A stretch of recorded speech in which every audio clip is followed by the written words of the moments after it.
Avec Hervé Gattegno. Bonjour Hervé. Bonjour. Vous revenez évidemment sur l'attentat, on vient d'en parler avec la présidence tunisienne qui a frappé la Tunisie et suscité beaucoup de réactions de solidarité dans le monde. Bon, la solidarité c'est une chose, mais l'action c'est autre chose. Votre parti pris face au terrorisme, il faut continuer à défendre le modèle tunisien, cette démocratie qui s'est imposée en Tunisie.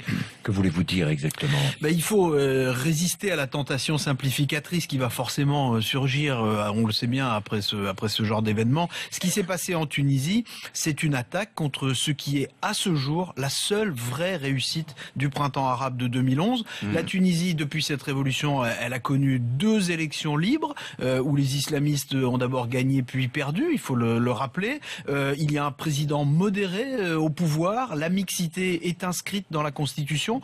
Bon, c'est une démocratie inachevée, bien sûr, mais c'est un progrès formidable. C'est ce progrès que les terroristes veulent abattre parce qu'il représente la pire des menaces pour eux. Ça veut dire que ces fanatiques ne se trompent pas d'ennemis. Nous ne devons pas nous tromper non plus face à ce qui s'est passé. Vous voulez dire qu'il y a un risque de voir reculer la marche de la Tunisie vers la démocratie? Oui, franchement.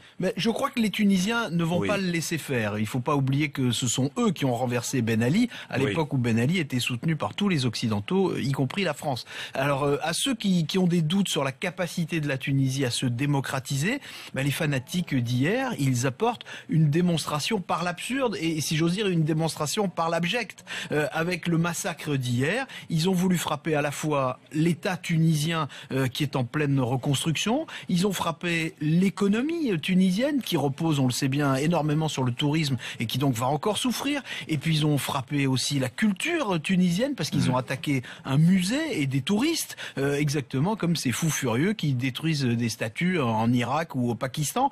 Ça montre tout cela que cet attentat, ce n'est pas la preuve que la Tunisie va échouer, mais c'est au contraire la preuve que la Tunisie est en train de réussir, il ne faut pas l'oublier. Alors cet attentat relance chez certains les réflections sur l'instabilité du monde arabe et les dangers qu'il peut représenter pour l'Europe et la France. Est-ce qu'il faut tomber dans ce travers-là? Non, écoutez, on peut comprendre ces inquiétudes, elles sont légitimes, mais il faut aussi les raisonner, les inquiétudes. Il faut se rappeler d'abord que ce n'est pas au nom de l'islam et encore moins de l'islamisme que les peuples se sont soulevés dans ces pays contre leurs tyrans.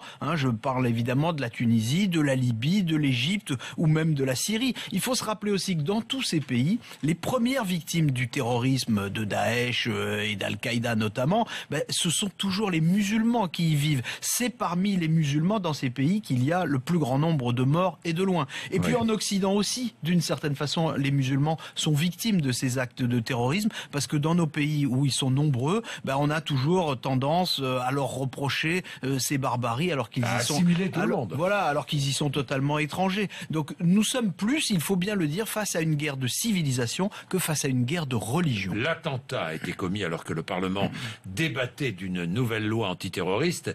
C'est aussi ce que va faire le Parlement français, la loi sur le renseignement, un projet de loi présenté aujourd'hui en Conseil des ministres qui commence déjà à susciter des réactions et des commentaires et même un début de polémique. Est-ce que ces législations sont suffisantes? Alors vous savez, face à une menace qui est grandissante, il faut évidemment des moyens grandissants. En Tunisie spécialement, parce que toute la sécurité est à rebâtir. La Tunisie, elle est passée d'un État autoritaire à un État embryonnaire. La question, elle est très différente en France, où on veut toujours plus de lois, qui donnent toujours plus de moyens, mais sans les contrepoids nécessaires. Recruter plus de policiers, surveiller les flux financiers, pouvoir bloquer des sites de propagande sur Internet, c'est très utile.